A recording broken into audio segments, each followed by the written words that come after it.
السلام عليكم ورحمة الله. ازيكم احبابي؟ عاملين ايه؟ ان شاء الله تكونوا بخير.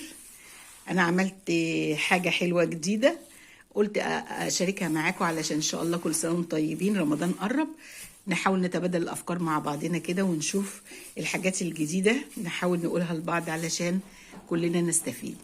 دي حاجة سهلة جدا وهتعجبكم جدا ومش مكلفة وفي الوقت نفسه سهلة جدا، تنفع لأوقات رمضان الضيقة. عايزة تعملي حاجة حلوة، هتروحي على طول جايبة من الفريزر من عندك لفة جلاش زي كده، وهتروحي ممكن تقطعيها على طول.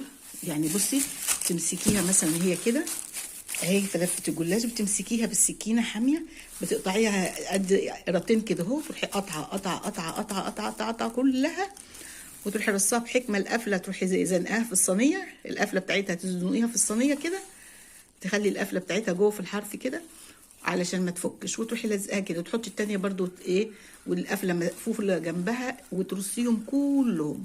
بس انا عملت حاجة بقى تانية، انا علشان اعملها زي السينابل شوية مش قوي يعني. انا لو عايزه كنت اكملها زي السينابل كنت عملت لها الصوص الابيض وعليه صوص الكراميل وكده، بس انا قلت نعملها كده خفيفه الاول. فانا عملت فيها ايه بقى؟ انا حطيت لها قرفه وسوداني، بس حط لها القرفه والسوداني ازاي بقى؟ ما قطعتش على طول كده اهوت زي ما قلت لكم كده، اقطع الخرايط كده اهو عشان تبقى سهله عليكم. لا، انا فردت اللفه كلها قدامي كده، وهو الورق كله على بعضه فردتها كده على سطح العمل، ورحت ايه بقيت اتني مثلا 3 ورقات ولا حاجه، ورش رشه قرفه بالسوداني اللي انا دقاه ناعم، واتني 3 ورقات تانيين واعملها. ومن الناحيه التانيه برضو بقيت اتني كده، عدلت دول بقى وبقيت اتني من الناحيه التانيه واعمل كذا كذا كذا، وبعدين برمتها تاني زي ما كانت كده، وابتديت بقى اقطع. ليه بقى؟ علشان يبقى جوه القرفه والسوداني نديها طعم جميل جدا ويبقى طعمها حلو وهيعجبكم قوي. بس كده. وبعد ما خلصت خالص بقى عملت حبه سمن، نص كوبايه سمن عليهم حبه زيت صغيره، ورحت ايه بقيت اسقيهم كده، اسقيهم بالفرشه كده بالراحه كده، تسقي من فوق بالفرشه وتلفي كده، وبعدين تدي لفه تانية عليهم تسقيهم بالفرشه بس كده، وتروحي دخلهم في فرن هاديه.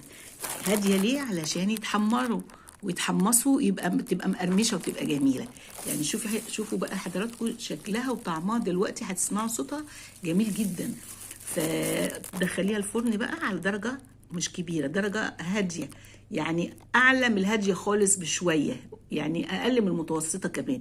ليه؟ علشان تاخد وقت وتنشف، لكن لما الفرن بيكون عاليه مش هتنشف، فلازم تديها وقتها في الفرن، يعني تهدي الفرن خالص شويتين وبعدين تسيبيها، تفضلي سايباها كده، هتفضل معاكي يمكن نص ساعة او اقل بسيط.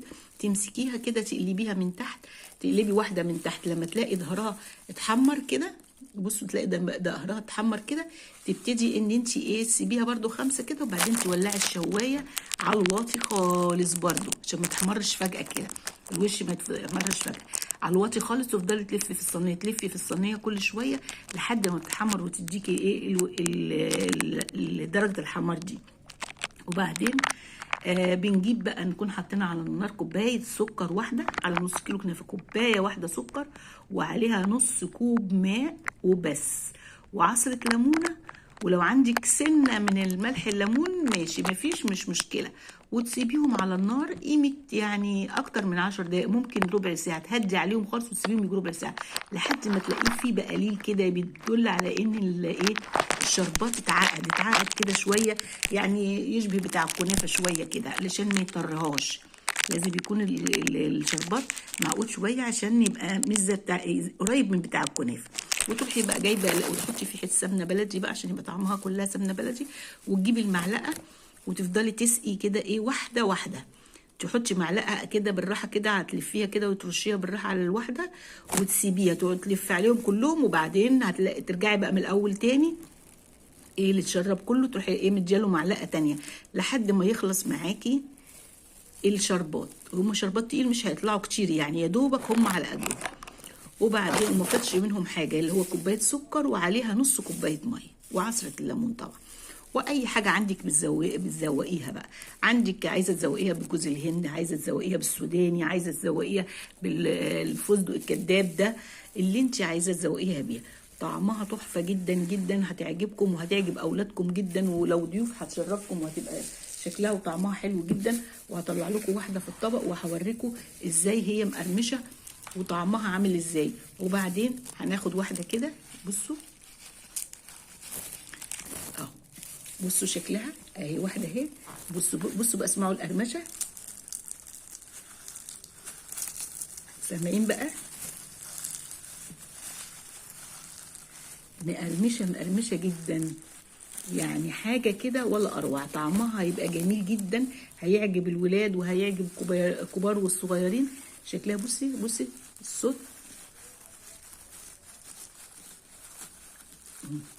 سامعين؟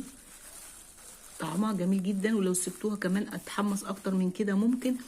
انا قلت وشكلها مشرف جدا لو في اي عزومه انت اصلا يعني مش هتبقي فاضيه تعملي حاجات حلوه كتير. دي سهله جدا وممكن تعمليها من قبلها بيوم، حاجات حلوه وافكار سهله وجميله جدا. بنفيد بعضنا كلنا بيها. يعني كل سنه وانتم طيبين. الشهر الكريم دوت بيحتاج الحاجات الحلوه والزيارات الحلوه.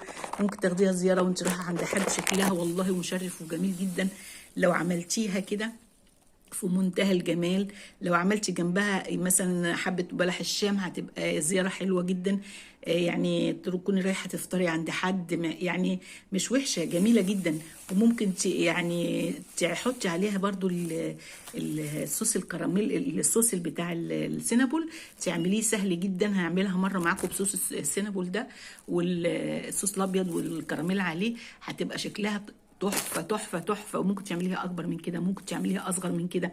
انت بقى يعني بصي، هي الفكره الواحد بياخد الفكره ويعدل فيها عليها بطريقته هو. يعني سبحان الله، كل واحد برضو، كلنا بنعمل حاجات بس كل واحد اكيد بيبقى ليه حاجته، بتبقى ليها طعم مميز. سبحان الله، يعني كل واحد برضو مهما عمل حاجه هي لك. يعني مثلا انك انت محشي ممكن تاكليه عند حد، تروحي برضو نفس المحشي هتلاقيه مثلا هو ورق عنب بس تلاقيه في مكان تاني طعمه مختلف، برضو في مكان، مع انه عامل نفس الخلطه ونفس الوصفات ونفس الحاجه.